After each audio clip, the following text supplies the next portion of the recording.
네, 그들이 다 같이 한 곳에 모였더니 이 하늘로부터 강하고 강한 마치 불의 혀처럼 갈라지는 것들이 그들에게 보여 각 사람 위에 하나씩 임하여 있더니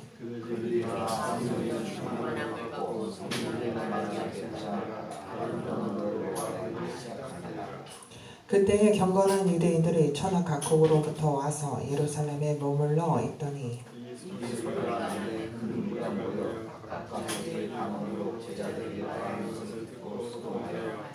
다 놀라 신기하게 여겨 이르되 보라 이 사람들이 다 갈릴리 사람이 아니냐.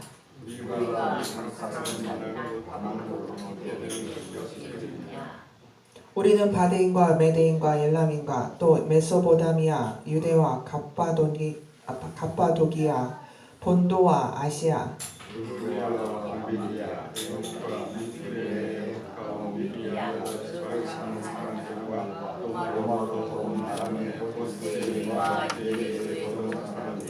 함께 읽겠습니다. 그레데인과 아라비아인들이라 우리가 다 우리의 각 언어로 하나님의 큰 일을 말함을 듣는도다 하고.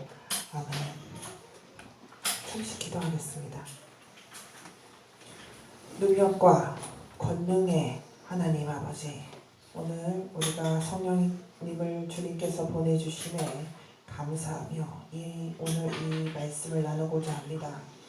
주님, 우리가 이 척박한 세상을 살아가는 데 있어서 주의 능력 없이는, 성령의 돌보심 없이는 살아갈 수 없음을 이 시간 고백합니다. 오늘 성령께서 오셔서 메마른 인생들에 단비를 주시고 생수가 넘쳐 흐르게 하셨던 것처럼 우리에게도 주님 임하여 주셔서 이 말씀처럼 우리도 하나님의 큰 일을 경험하며 쓰임받게 하여 주시옵소서. 이 연약한 종이 오늘도 말씀을 전할 때에 주님께서 직접 우리에게 말씀하시고 함께하여 주셔서 주님의 사랑을 느끼게 하옵소서. 이 모든 말씀 주 예수님 이름 받들어 간절히 기도드리옵나이다. 아멘. 오늘은 성령 가는 주일입니다. 말대로 성령님께서 오셨다는 것입니다. 누구에게 왔냐면 우리에게 왔다는 얘기입니다.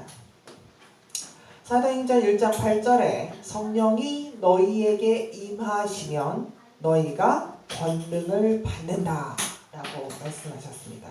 여기서 권능은 헬라어로 디나미스,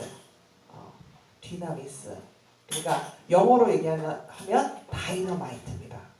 다이너마이트가 우리 폭탄인 다이너마이트를 기억하시죠? 그러니까 오늘 본문을 보니까 이 성령의 폭탄이 오순절 마가의 다락방에 떨어짐으로써 성령의 불이 맹렬하게 붙었다는 것을 알 수가 있습니다. 그러니까 이 성령께서 주시는 이 폭발력, 이 폭탄은 어떠한 폭탄이냐?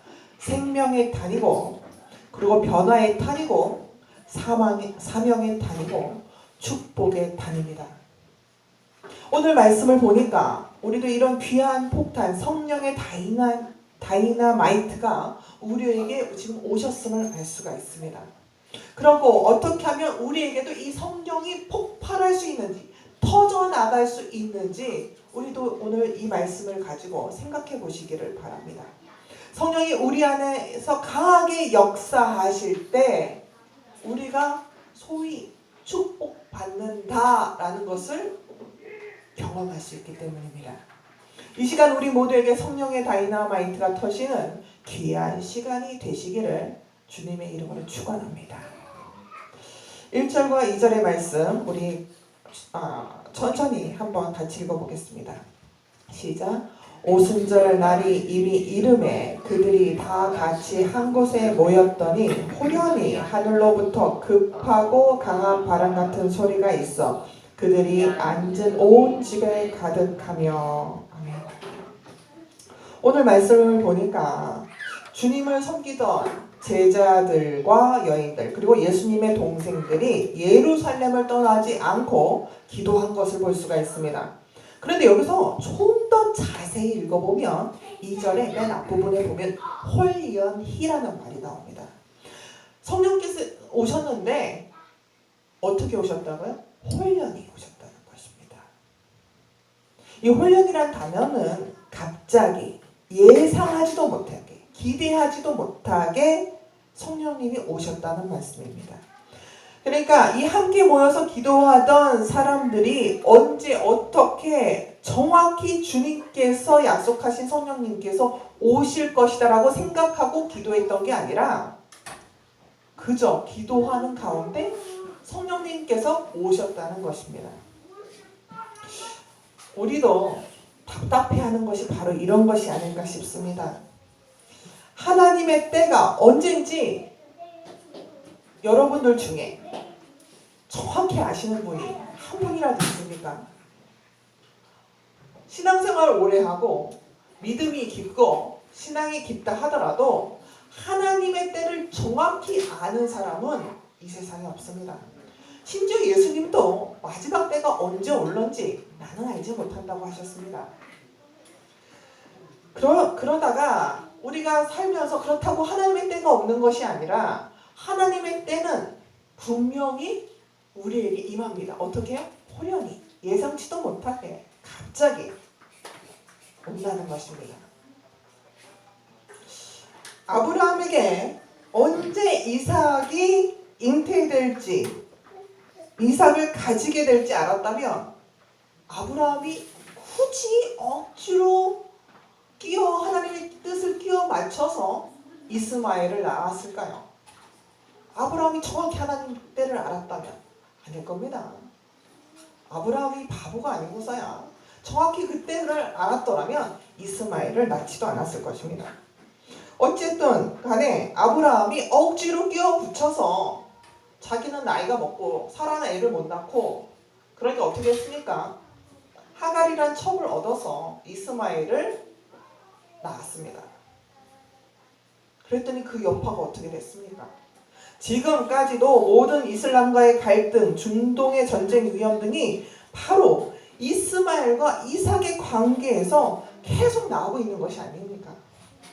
단 한 번 믿음의 조상이라고 불렸던 아브라함이 자기의 뜻대로 하나님의 그 때를 계산하고 억지로 끼워 맞힌 결과 그 후손들이 수천 년 동안 그런 엄청난 희생과 고통을 당하고 있는 것입니다.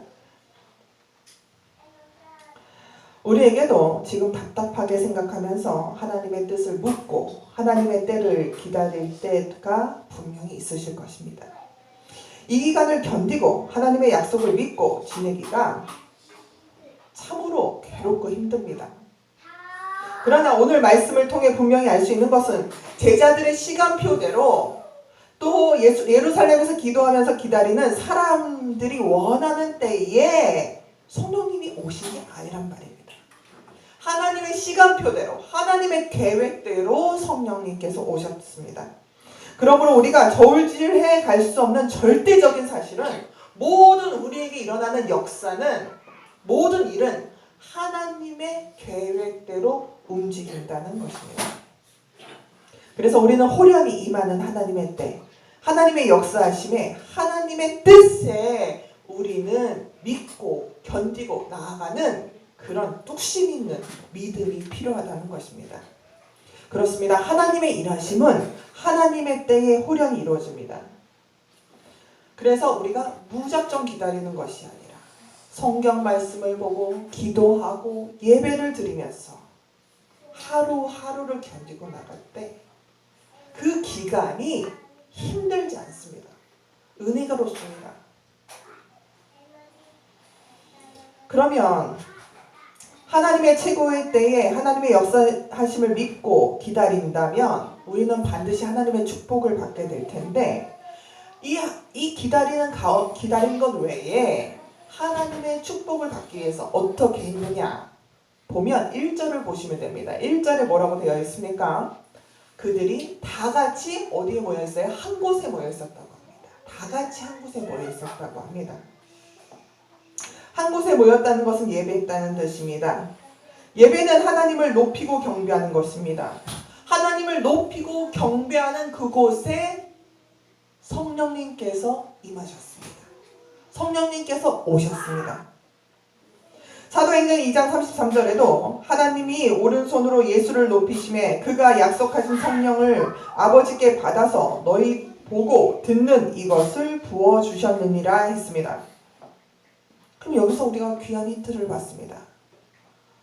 예수님을 늘 높이는데 거기서 그 역사, 하나님의 역사심을 보았다는 그 사실입니다. 그러므로 우리가 하나님을 높이고 예수님을 높이고 성령님을 높여야만 합니다. 예배도 생활입니다. 교회에 와서 예배 드리는 것만이 예배일까요? 아닙니다. 우리가 먹고 자고 일하고 사람 만나서 얘기하는 것, 그 모든 것이 예배가 돼야 합니다. 순종도 예배고 찬송도 예배고 봉사도 예배입니다. 날마다 예배하면 누가 오신다고요? 성령님께서 우리에게 오십니다. 천국은 성령이 충만한 곳입니다. 하나님이 계시는 곳이 천국이고 또 성령이 충만한 곳이 바로 천국입니다. 이 땅에서 천국과 같은 인생을 누리고 살려면 어떻게 살아야 할까요? 네, 답은 간단합니다. 성령님이 우리의 인생에 오시고 성령님이 우리에게 충만하시면 우리의 인생은 천국이 되는 것입니다. 그러므로 우리는 늘 예배하는 하루하루를 통해서 성령님께서 오시고 성령님께서 가시고 성령님께서 또 방향을 트셔서 가시는 그 모든 것에 함께 한다면 예배하는 삶으로 하나님을 경배하는 삶으로 성령이 충만한 삶으로 살아갈 수 있게 된다는 것입니다. 그러면 이어서 또 보도록 하겠습니다. 3절과 4절의 말씀 함께 보겠습니다. 시작. 마치 불의 혀처럼 갈라지는 것들이 그들에게 보여 각 사람 위에 하나씩 임하여 있더니 그들이 다 성령의 충만함을 받고 성령이 말하게 하심으로 따라 다른 언어들로 말하기를 시작하니라. 아멘. 이 말씀을 볼 때마다 참 느껴집니다. 우리 리우치아치도 그렇고 나탈리아도 그렇고 알료나도 그렇고 빅토르도 그렇고 데니스 뿐만 아니라 성령 받아서 한국말이 저절로 나오면 얼마나 좋겠습니까? 아멘? 아멘. 예. 그쵸? 진짜 성령 이렇게 확 임해서 그냥 한국말이 그냥 추추추추추 나오고 한국어 능력 시험도 그냥 가서 보고 직장 사장님 만났는데 성령님 임해서 한국말 너무 잘해가지고 너 당장 취직이야. 이렇게 막 하면 얼마나 좋겠습니까? 그쵸? 저는 근데 믿으면 이루어질 줄 믿습니다. 아멘. 지금 불의 혈처럼 갈라지는 것들이 그 자리에서 기도하는 사람들에게 보였다고 합니다. 불은 성경적으로 봤을 때 하나님께서 임재하는 것을 뜻합니다. 예전에 아브라함이 이삭을 바칠 때나 무슨 제물을 바칠 때 제물을 둘로 갈라서 불을 사르는데 그 해가 어두워져서 연기 나는 화로를 보이면서 타는 횃불이 쪼갠 고기 사이로 지나가게 이렇게 만들었습니다. 그래서 하나님께서 그 사이를 지나가게 하신다라는 의미로 불은 바로 하나님의 영을 뜻했습니다. 신의 산에서는 또 출애굽기 24장에 보면 불과 천둥으로 하나님을 상징했습니다. 그래서 광야에서 낮에는 구름 기둥, 밤에는 불 기둥으로 자신이 너희와 함께하고 있다는 것을 하나님께서 보여주셨습니다. 그래서 성령 하나님을 구약에서는 뭘로 상징했냐면 불이었습니다. 불. 자, 그러면 불이 하는 일이 뭘까요? 여러분들 불을 하면 무엇이 생각합니까? 불은 따뜻해. 사람을 따뜻하게 만듭니다. 그리고 또 뭐가 있습니까? 불이 나면? 불은 모든 것을 깨끗하게 태워버립니다. 그래서 성령을 받으면 마음이 뜨거워지고 사랑과 위로가 느껴지게 되는 것입니다. 그래서 예수님이 누가복음 12장 49절에 얘기하지 않습니까? 내가 불을 던지러 왔노라 라고 얘기하십니다. 근데 이거를 사람들은 굉장히 부정적인 의미로, 심판의 의미로 받기도 하지만 또 어떤 의미로 보면은 불이 세상을 쓸어버려서 어떻게 해요? 깨끗하게 만든다는 얘기입니다. 그러니까 세상 사람들은 두렵지만 우리 믿는 하나님의 백성들은 이 불이 내려지고 던져지면 하나님의 영이 세상을 쓸어버려서 우리는 천국과 같은 깨끗한 삶을 살아갈 수 있다는 것입니다. 그 성령의 불이 오면 변화가 일어날 수밖에 없고 또한 상처 있는 곳에 위로가 있을 뿐만 아니라 또한 모든 어그러진 것들이 제대로 되는 역사가 일어나는 것입니다. 옛날 미국 펜실베니아 주에 감리교회에서 굉장히 재미있는 교회가 있었습니다. 재밌다기보다는 좀 안타까운 교회죠. 이 교회가 굉장히 오래됐는데 이 교회의 별명이 막대기 교회였습니다. 네, 근데 그냥 막대기 교회도 아니라 마른 막대기 교회였습니다. 이 마른 막대기 교회가 왜 그런 별명이 붙었냐면 목사님이 오시면 6개월을 못 있다가요. 성품이 좋은 목사님, 설교가 좋은 목사님, 목양을 잘하는 목사님, 가장 유명한 목사님들도 이곳에 오시면 6개월을 못 버티고 가십니다. 그래서 이 교회가 아무도 목회자들이 가려고 하지를 않아요. 그래서 이 교회에 들어갔다 하면 그 목사님의 별명이 바뀝니다. 마른 막대기 목사로 바뀌는 거예요. 그 정도로 이 교회가 굉장히 어려운 교회였습니다.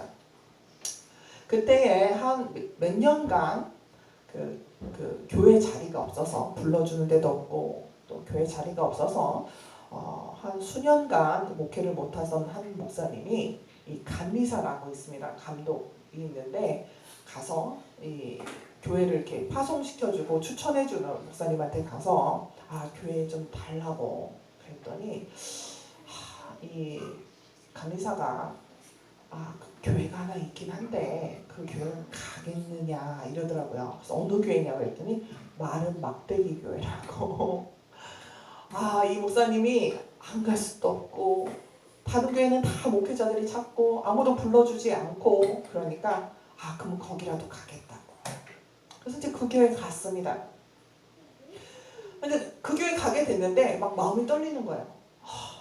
그 유명하고 그 성품적 그 능력 있고 이런 사람들도 다 가서 실패했는데 나는 가서 할 수 있을까?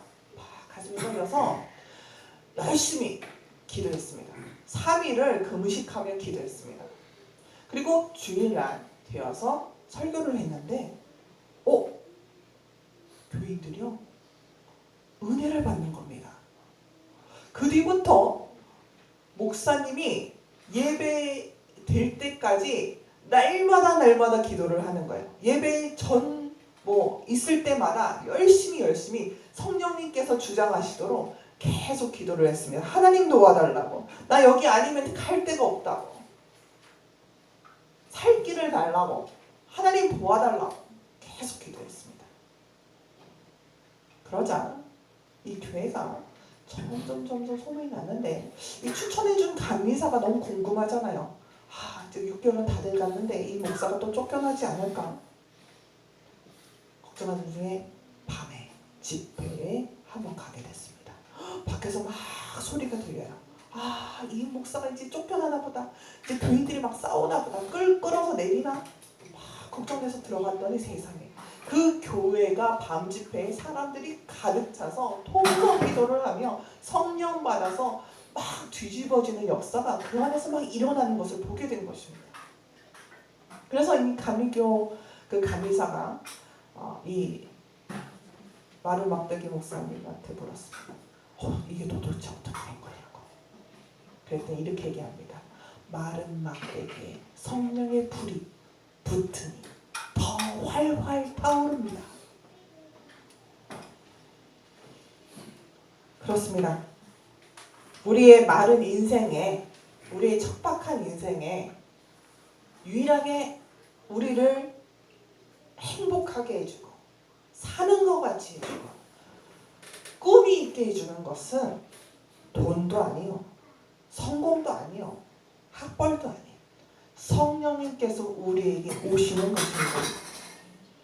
우리가 성령을 사모하면 하나님의 때에 성령 충만해서 변화되어질 수밖에 없습니다.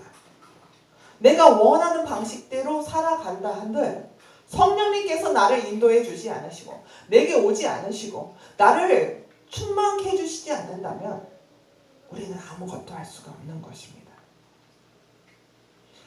그래서 우리가 6절부터 8절까지 보도록 하겠습니다. 성령 충만한 자들이 어떻게 큰 축복을 받아서 쓰임받게 되었는지를 보겠습니다. 6절부터 8절까지의 말씀 읽겠습니다. 시작. 이 소리가 나매 큰 무리가 모여 각각 자기들의 방언으로 제자들이 말하는 것을 듣고 소동하여 다 놀라 신기하게 여겨 이르되 보라 이 말하는 사람들이 다 갈릴리 사람이 아니냐 우리가 우리 난 사람이 난 곳 방언으로 듣게 되는 것이 어찌 됨이냐. 아멘. 이 6절에서 8절 이유는 2장 6절 이유는 무슨 얘기냐면 성령을 님이 오셔서 성령 충만한 사람들을 본 세상 사람들의 반응입니다.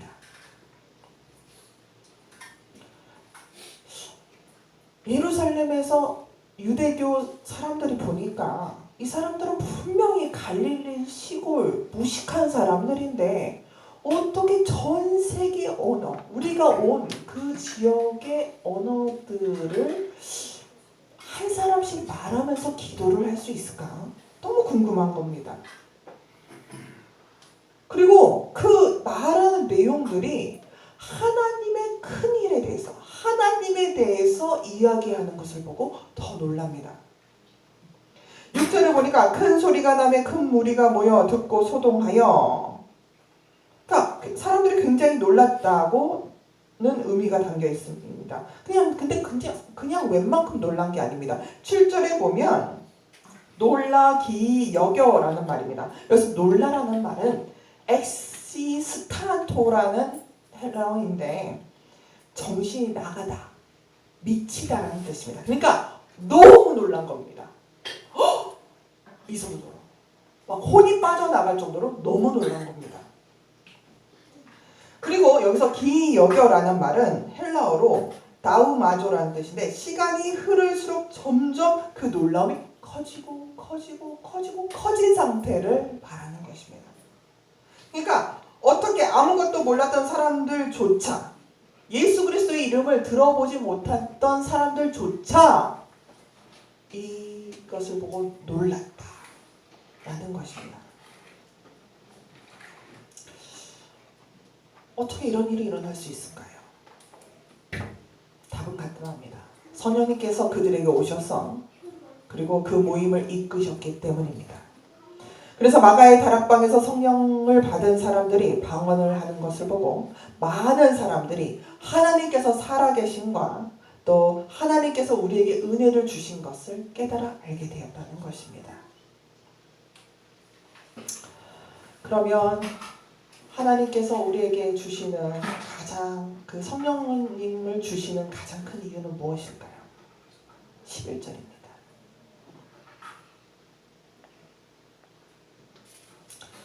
함께 읽겠습니다. 시작. 그레데인과 아라비아인들이라 우리가 다 우리의 각 언어로 하나님의 큰일을 말함을 듣는도다 하고 하나님의 큰일을 말하는 을 듣는도다. 하나님의 큰일을 말하는 것입니다. 그 예전에 어떤 한 50쯤 되시는 그 부인분 하나가 열심히 이제 예수를 믿고 기도를 했습니다. 자기 혼자 이제 예수를 믿고 신앙을 가졌는데 너무 외로운 겁니다. 근데 자기 남동생 하나가 있었는데 이태리에 살아요. 이탈리아에 사는데 항상 그 동생의 구원에 대해서 안타까운 겁니다. 근데 뭐 막 믿기 시작해서 뭘 어떻게 얘기해야 되는지 뭐 잘 몰라다가 어느 날 기도를 하는데 성령님께서 오셔서 방언이 터지기 시작했습니다. 그러다 방언이 터졌어요. 이 오늘 그 마가의 다락방에서 기도하던 자들처럼 성령이 오셔서 방언이 터지기 시작했는데 이 방언이 어느 나라 언어인지 잘 모르겠는 거예요. 그러다가 너무 또 겁나고 창피해서 그 다음날 이렇게 있었는데 갑자기 동생이 누나 잘 있냐고 전화가 왔습니다. 이렇게 해서 얘기를 하다가 그런데 갑자기 방언이 터지기 시작하는 거예요. 너무 창피하고 너무 당황스러운데 이 방언을 끊을 수가 없었습니다. 그랬더니 이 말을 듣고 있던 남동생이 놀라갖고 지금 누나 뭐라고 얘기한 거예요? 미안하다. 내가 교회를 다니기 시작했는데 내가 기도하면서 방언이 터지기 시작했다. 정말 미안하다. 그랬더니 동생이 말하는 겁니다. 누나 절대로 미안할 거 없어요. 지금 누나가 나에게 말한 것은 뭐라고 얘기했냐면 이태리어로 예수 그리스도께서 십자가에 못 박혀 피 흘려 죽으시고 다시 사신 것은 너희의 죄를 용서하고 너희를 구원하기 위한 것이니 더 이상 지체하지 말고 예수 그리스도를 믿으라. 그렇게 말씀하셨어요. 이 누나가 너무 놀란 겁니다. 늘 동생의 구원을 위해서 기도했던 누나였지만 이렇게 성령님께서 오셔서 직접 그렇게 얘기하실 줄은 몰랐던 거죠. 그래서 이 남동생이 저 멀리, 한국에서 이태리가 얼마나 멉니까? 그 멀리 있는 동생도 이 누나를 사용하셔서 성령이 오게 하시고 그의 입으로 하나님의 놀라운 큰 일을 고백하고 선포하게 하심으로 한 남동생을 구원하셨다는 것입니다. 그렇습니다. 사람들이 말합니다. 주일마다 왜 놀러가고 쉬지 못하러 교회 가느냐고. 여러분들이 왜 오신 줄 아십니까?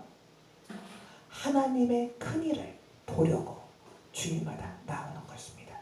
예배 때마다 나오는 것입니다. 날마다 기도하고 말씀 보는 것입니다. 오늘 그래서 날마다 성령님께서 오시는 그 순간순간마다 여러분께서 함께 하셔서 하나님을 찬양하고 경배하는 가운데 성령님의 가득한 그 축복이 우리 안에 흐르기를 간절히 축원합니다. 기도하겠습니다. 능력과 은총을 내려주시는 주님, 주 성령으로 우리가 늘 주의 축복 가운데 살게 하옵소서.